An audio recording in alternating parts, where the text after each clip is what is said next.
Why do our knuckles make that loud pop sound? Are we breaking our bones?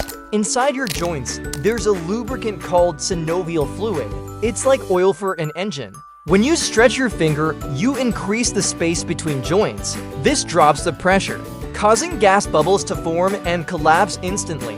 That pop is the sound of bubbles bursting. But notice, I can't crack it again immediately.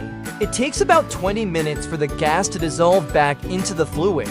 Does it cause arthritis? Science says nitrogen monoxide. One guy cracked his left hand for 60 years and nothing happened. Like and follow for more body facts.